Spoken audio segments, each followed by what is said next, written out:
Hello friends, मैं Preeti Dhankhar, assistant professor in DAV girls college आज आपको एलिमेंट्स ऑफ आर्ट्स या कला के विभिन्न तत्वों के बारे में बताने जा रही हूँ। एलिमेंट्स ऑफ आर्ट्स या कला के तत्व न सिर्फ बीए होम साइंस के लिए एक इम्पोर्टेंट विषय है, बल्कि बीएससी होम साइंस के लिए, ड्रेस डिज़ाइनिंग के लिए, इंटीरियर डेकोरेशन के लिए, फ्लावर अरेंजमेंट या फाइन आर्ट के लिए व टेक्सटाइल डिज़ाइनिंग में भी इसकी एक अहम भूमिका है। अब जब हम बात कला के तत्वों की करते हैं तो सबसे पहले ये जानना ज़रूरी है कि कला क्या है।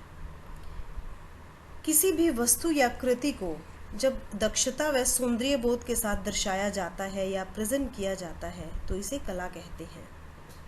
कला के द्वारा हम मन के भावों को सुंदरता से अभिव्यक्त करते हैं। अब जो ये कला की अभिव्यक्ति है ये कुछ तत्वों व कुछ सिद्धांतों पर निर्भर करती है और इन्हीं को ही एलिमेंट्स ऑफ आर्ट व प्रिंसिपल्स ऑफ आर्ट कहा जाता है। हम ये कह सकते हैं कि कला अभिव्यक्ति का एक सशक्त माध्यम है।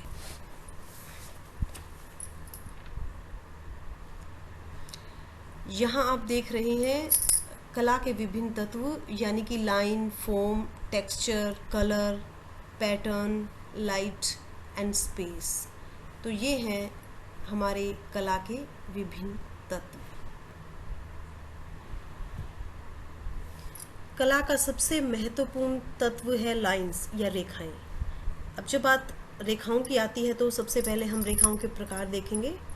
वर्टिकल लाइंस जो कि खड़ी रेखाएं भी कही जाती हैं, हॉरिजॉन्टल लाइंस क्षितिजीय रेखाएं जिन्हें कहते हैं जो धरती के समानांतर होती हैं, डायगोनल लाइंस जो कि तिरछी रेखाएं होती हैं, और कर्व्ड लाइंस जिन्हें हम वक्र रेखाएं भी कहते हैं। अब जो ये वर्टिकल लाइंस है ये सीधी 90 डिग्री के एंगल पे आकाश की तरफ उठती हैं और ये डिग्निटी की, डिसिप्लिन की व स्ट्रेंथ की सूचक भी होती हैं। घरों में सीधी रेखाएं जैसे कर्टेन्स हैं या फिर लंबी खिड़कियां हैं, दरवाजे हैं, इनके द्वारा इंगित होती हैं, या अलग अलग टाइप के जो वॉलपेपर्स के डिज़ाइंस हैं या फिर टाइल्स हैं उनके द्वारा भी हम वर्टिकल लाइंस का जो भाव है वो उत्पन्न कर सकते हैं। अब जो हॉरिजॉन्टल लाइंस हैं ये पृथ्वी के पैरेलल चलती हैं और ये ठहराव, प्रसन्नता, वेरिपोज और विश्राम इत्यादि का भाव उत्पन्न करती हैं। तिरछी रेखाएं, अगर हम प्राकृतिक उदाहरणों की बात करें तो जो डूबता हुआ सूरज है उसमें हम तिरछी रेखाओं का उदाहरण देख सकते हैं। और घर में जैसे जो बॉक्सेस होते हैं या फिर जो शॉर्ट हाइट की जो अलमीराज होती हैं या फिर जो विंडोज़ होती हैं, शेल्फ होती हैं, इन सभी में हम डायगोनल हॉरिजॉन्टल लाइंस के उदाहरण देख सकते हैं। अब तिरछी रेखाएं ये कहीं ना कहीं क्रियाशीलता का सूचक होती हैं और ये भी प्रतिष्ठा और एक जो ठहराव के जो भाव होते हैं जो वर्टिकल लाइंस के हैं और हॉरिजॉन्टल लाइंस के, उनको न्यूट्रलाइज करने का ये कार्य करती हैं और ये मोशन की प्रतीक होती हैं, यानी कि गति की प्रतीक होती हैं डायगोनल लाइंस। अब घरों में अगर आप देखोगे तो इनके एग्जाम्पल जो जिगजैग डिज़ाइंस होते हैं उसमें आप डायगोनल लाइंस देख सकते हैं, या जो मंदिर होते हैं, मंदिरों के जो कंगूरे हैं वो भी डायगोनल लाइन से बनते हैं, या फिर जो सीनरीज हैं उसमें जो पहाड़ों की चोटियां हैं वो भी डायगोनल लाइंस के एग्जाम्पल्स हैं। अब जो कर्व्ड लाइन है या लहरदार रेखाएं हैं इनको स्त्रियोचित माना जाता है। ये यूथफुलनेस की और आनंद की सूचक होती हैं। आपने देखा होगा कि जो लेडीज़ की ड्रेसेस होती हैं उसमें मोस्टली फूल पत्तियों के डिज़ाइंस होते हैं, तो ये वक्र रेखाओं से मिलकर बनती हैं। अब यहाँ पे आप देख रहे हैं कि जो वर्टिकल लाइंस है उससे क्या मैसेज कन्वे होता है। तो पुरुषोचित गुण, मैस्कुलिनिटी और डिग्निटी है, डिसिप्लिन है, पावर है। हॉरिजॉन्टल लाइन से रिपोज यानी कि ठहराव है, स्टेबिलिटी है, यूथफुलनेस है, प्लेजर है। डायगोनल लाइन से जो मैसेज मिलता है वो मैस्कुलिन हमें मैसेज मिलता है, स्ट्रेंथ का मिलता है, मूवमेंट का मिलता है। कर्व्ड लाइन से हमें फेमिनिन मैसेज मिलता है। स्त्रियोचित गुणों का समावेश होता है कर्व्ड लाइंस में। और जो कर्व्ड लाइंस हैं ये आकर्षण पैदा करते हैं, फिर से ये यूथफुलनेस के भी सूचक हैं, और ये जो प्रसन्नता है, प्रसन्नता के भी या प्रसन्नचित्तता है उसके भी ये सूचक हैं। अब जो ये लाइंस हैं ये कहीं ना कहीं एक ऑप्टिकल इल्यूजन का भाव भी पैदा करती हैं, जिसे हम दृश्य भ्रम कहते हैं। जो वर्टिकल लाइंस हैं ये छोटी हाइट को बढ़ाने का कहीं ना कहीं एक मनोभाव उत्पन्न करती हैं।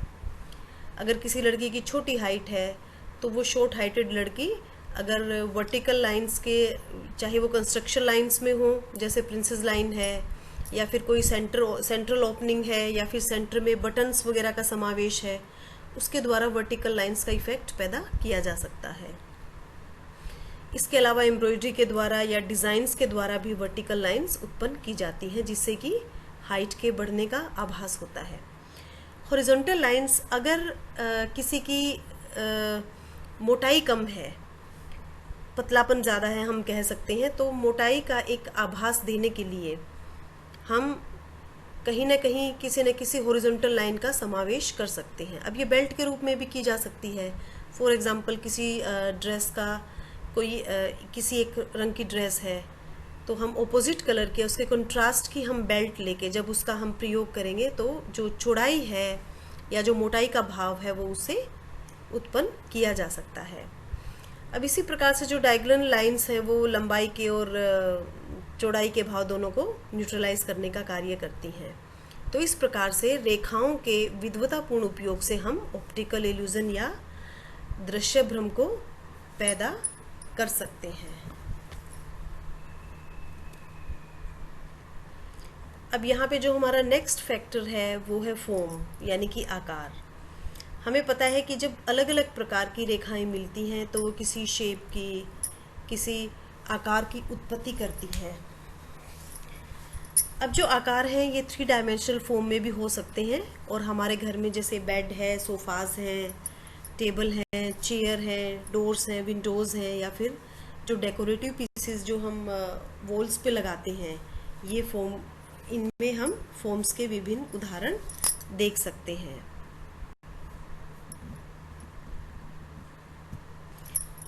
इस प्रकार यहाँ पे आप एग्जाम्पल्स देख रहे हैं, जैसे कि जो स्टेयर्स हैं क्यूबाइड फॉर्म में है, और जो ये एक फर्नीचर का पीस रखा हुआ है क्यूबाइड फॉर्म में है, और इसके अलावा 2 और हमारे एग्जाम्पल्स हैं जो कि ऊपर जो फर्नीचर दे रखा है ये क्यूबिकल फॉर्म में है। अब हम स्टडी करेंगे टेक्सचर के बारे में।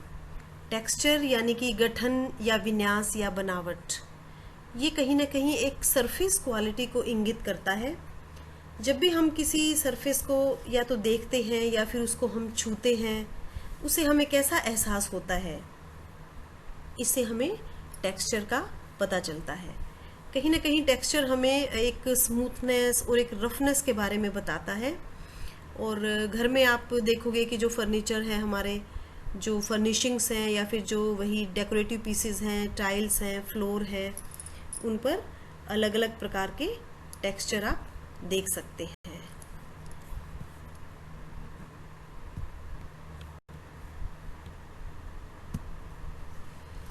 अब यहाँ पे हम देख रहे हैं कि विभिन्न प्रकार के टेक्सचर्स हैं, उनके उदाहरण कौन कौन से हैं। जैसे कि स्मूथ है टेक्सचर लेदरी भी होता है, या फिर छोटे छोटे छेद लिए हुए टेक्सचर स्पॉन्जी भी होता है। टेक्सचर छोटे छोटे फाइबर्स के साथ फजी भी होता है, या फिर अगर कोर्सर सरफेस है तो आपको थोड़ी रफनेस का भी एहसास होगा। कई बार टेक्सचर क्रिस्पी होता है, कई बार टेक्सचर वेलवेटी भी होता है। इनके अलावा भी कभी आपको मेटालिक सरफेस का एहसास हो सकता है, कभी लेसी टेक्सचर का आपको कोई आइटम दिखाई दे सकता है, कभी टेक्सचर प्रिकली भी हो सकता है, या कभी स्टिफ या वैक्सी भी हो सकता है। तो इस प्रकार से टेक्सचर के अलग अलग टाइप के अब यहाँ पे हम अगला जो हमारा एलिमेंट ऑफ आर्ट है कलर, उसके बारे में हम स्टडी करेंगे। जब भी किसी सरफेस के ऊपर जो लाइट है वो फॉल करती है तो कुछ स्पेसिफिक वेवलेंथ की लाइट रिफ्लेक्ट होती है, तो जो भी लाइट रिफ्लेक्ट होती है उसी कलर का हमें जो वो सरफेस है दिखाई देता है और वही रंग का प्रभाव हमें दिखाई देता है। अगर कोई सरफेस सभी लाइट वेव्स को अवशोषित कर लेता है तो वो ब्लैक कलर का दिखाई देगा, और अगर वो सभी को परावर्तित कर देता है तो वो वाइट कलर का दिखाई देगा। अब यहाँ पे हम वेरियस टाइप्स ऑफ कलर्स को स्टडी करेंगे। तो सबसे पहले तो हम प्राइमरी कलर्स के बारे में जानेंगे कि 3 रंग होते हैं जो कि किसी भी व्यवस्था में, रंग से संबंधित किसी भी व्यवस्था में प्राइमरी कलर्स के रूप में जाने जाते हैं, रेड, ब्लू एंड येलो। जब आप रेड और ब्लू को आपस में मिलाते हैं तो पर्पल बनता है, जब हम रेड और येलो को आपस में मिलाते हैं तो ऑरेंज बनता है, और जब आप ब्लू और येलो को आपस में मिलाते हो तो ग्रीन मिलता है, जिन्हें हम सेकेंडरी कलर्स या द्वितीय रंग कहते हैं। अब तृतीय रंग या टर्शियरी कलर्स, जब आप इन प्राइमरी कलर्स को और सेकेंडरी कलर्स को आपस में मिलाते हो तो आपको टर्शियरी कलर्स की विभिन्न प्रकार की शेड्स प्राप्त होती हैं। तो इस प्रकार से रंगों के 3 प्रकार हैं। अब जब हम वार्म कलर्स या कूल कलर्स की बात करें तो मैं आपको ये बताना चाहूँगी कि जो येलो, ऑरेंज या पर्पल के साथ जो रंग तैयार होते हैं वार्म कलर्स कहलाते हैं, जिनको गर्म रंग कहते हैं हम। और जो कूल कलर्स की श्रेणी में आते हैं ये ब्लू, ग्रीन, और अगला एलिमेंट ऑफ आर्ट है स्थान या स्पेस। स्पेस की जब हम बात करते हैं तो हम ये देखेंगे कि अगर बड़े आकार का या जहाँ पे बड़ा स्पेस अवेलेबल है बड़े आकार में, ऐसा कोई रूम है तो उसमें जो फर्नीचर है वो भी बड़ा और भारी या फिर गहरे रंग का उचित लगता है। लेकिन अगर दूसरी जगह कमरे का आकार छोटा है और अगर आप उसमें बड़ा फर्नीचर रख दोगे तो वहाँ पे आपको स्पेस की कमी महसूस होगी। तो छोटे कमरे में छोटे आकार का फर्नीचर और बड़े कमरे में बड़े आकार का फर्नीचर अच्छा लगता है, ताकि एक स्पेस का जो भाव है वो क्रिएट किया जा सके।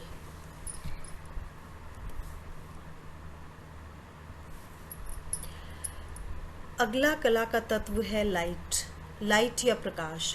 इससे न सिर्फ हम किसी एक स्पेसिफिक एरिया को इल्यूमिनेट करते हैं, आलोकित करते हैं, बल्कि लाइट के भी एक विद्युतापूर्ण प्रयोग से आप वहाँ पे ब्यूटी भी ऐड कर सकते हैं, यानी कि वहाँ का आप सौंदर्यवर्धन भी कर सकते हैं, और आप मूड के बदलाव के लिए भी लाइट का प्रयोग कर सकते हैं। पहले क्या होता था कि जो प्राकृतिक सनलाइट है उसी का ही प्रयोग किया जाता था। जैसे जो वास्तुकला में भी व्यवस्था होती थी, या खिड़कियां हैं या फिर दरवाजे हैं, उनकी लोकेशन इस प्रकार से सेट की जाती थी कि सुबह के समय घर में सनलाइट जो है वो सीधी आ सके और जो दोपहर की जो तेज सनलाइट होती है उससे बचा जा सके। आजकल जो प्रकाश का उद्देश्य है वो आर्टिफिशियल रूप में काफ़ी प्रयोग किया जाता है, आर्टिफिशियल सोर्सेज से, और ये डेकोरेशन के लिए भी बहुत है। अब जो लाइट है जब हम इसे देखेंगे इसके विभिन्न प्रकार को, तो जैसे इनकैंडेसेंट है, फ्लोरोसेंट है, सोलर है, या लेड का भी आजकल बहुत ज़्यादा प्रयोग होता है। जो लेड की लाइट होती है इसकी सीधी दिशा होने की वजह से ये स्टडी रूम में इसका अधिक से अधिक प्रयोग किया जाता है। इसके अलावा लेड में मल्टी कलर की अवेलेबिलिटी की वजह से जो सीलिंग वगैरह है उसमें भी इसका डेकोरेशन के तौर पे प्रयोग किया जाता है। अब प्रकाश का और मूड का भी एक बहुत गहरा रिश्ता है। अगर आवश्यकता से अधिक मात्रा में तेज प्रकाश है तो कहीं ना कहीं हम लोग इरिटेशन फील करेंगे, और अगर प्रकाश की एक लिमिटेड अमाउंट है, कंट्रोल्ड अमाउंट है, या फिर जो डिम लाइट है उससे एक भावनात्मक रूप से स्टेबिलिटी का एक जो भाव है वो उत्पन्न किया जा सकता है। अब ये भी देखने में आया है कि जो बेडरूम है यानी कि सोने के लिए जो लाल लाइट है उसको ज़्यादा उत्तम माना गया है, क्योंकि इसका जो टेम्परेचर है, इसका जो कलर का टेम्परेचर है, it has a very low colour temperature. अब इसी प्रकार से किचन के लिए येलो लाइट को प्रेफरेंस दी जाती है। तो जो प्रकाश है वो न सिर्फ सौंदर्यकरण के लिए, एक बार फिर से हम इसको रिवाइज करेंगे, न सिर्फ सौंदर्यकरण के लिए या इल्यूमिनेशन के लिए बल्कि मूड्स के लिए भी इसका प्रयोग किया जाता है। अब जो हमारा एलिमेंट्स ऑफ आर्ट्स में जो लास्ट वन है, पैटर्न के बारे में हम डिस्कस करेंगे। जो पैटर्न है या डिज़ाइंस हैं, ये विभिन्न रेखाओं के प्रयोग से और रंगों के प्रयोग से उत्पन्न किए जाते हैं। अब जो पैटर्न है, कई बार इनको ग्रेडेशन के द्वारा या बार बार रिपीटिशन के द्वारा भी इनका भाव उत्पन्न किया जा सकता है। जैसे कि आपने साड़ी के बॉर्डर में देखा होगा कि बार बार जैसे जो कैरी मोटिफ है या टेम्पल मोटिफ है, हम उनको बार बार रिपीट करते हैं। जो पैटर्न या डिज़ाइन है वो एक नीरसता के भाव को तोड़ते हैं और कहीं ना कहीं एक वैरायटी के भाव को भी लेके आते हैं। अब पैटर्न या डिज़ाइंस का आवश्यकता से अधिक मात्रा में प्रयोग भी कहीं ना कहीं कन्फ्यूज़न पैदा करता है। तो जो भी हमारे पास टोटल एरिया है उसका 25% से ज़्यादा हमें पैटर्न का प्रयोग नहीं करना चाहिए। अब जो पैटर्न है इनके भी कई प्रकार हैं, जैसे कि कई नेचुरल डिज़ाइंस होते हैं। नेचुरल डिज़ाइंस में प्रकृति से लिए गए आप जो नमूने हैं, डिज़ाइंस हैं या पैटर्न हैं, आप उनके उदाहरण ले सकते हैं, जैसे फूल, पत्ते, पक्षी या कोई भी सीनरी इत्यादि। ज्योमेट्रिकल डिज़ाइंस, इसमें खड़ी या लंबवत रेखाओं से या वक्र रेखाओं से जो डिज़ाइंस बनाए जाते हैं, चाहे आयताकार हैं, वर्गाकार हैं, चेक के हैं, गोलाकार हैं, लहरदार हैं, स्पाइरल हैं, तो इस प्रकार के ज्यामितीय डिज़ाइंस इनसे उत्पन्न किए जाते हैं। अब तीसरा है डेकोरेटिव या सजावटी नमूने। अब जब हम किसी नमूने में अतिरिक्त बारीक डिटेल उत्पन्न करते हैं तो वो कहीं ना कहीं डेकोरेटिव हो जाते हैं। जैसे कि आपने देखा होगा मेहंदी के डिज़ाइंस, तो ये सबसे बढ़िया उदाहरण है डेकोरेटिव डिज़ाइंस का। अब एक होते हैं एब्स्ट्रैक्ट डिज़ाइंस या सूक्ष्म नमूने।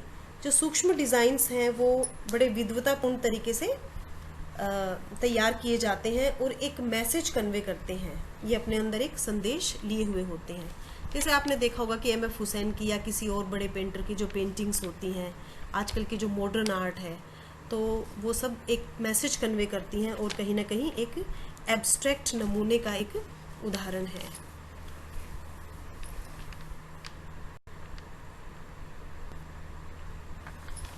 तो इसी के साथ ही जो एलिमेंट्स ऑफ आर्ट्स हैं ये हमने अभी स्टडी किए।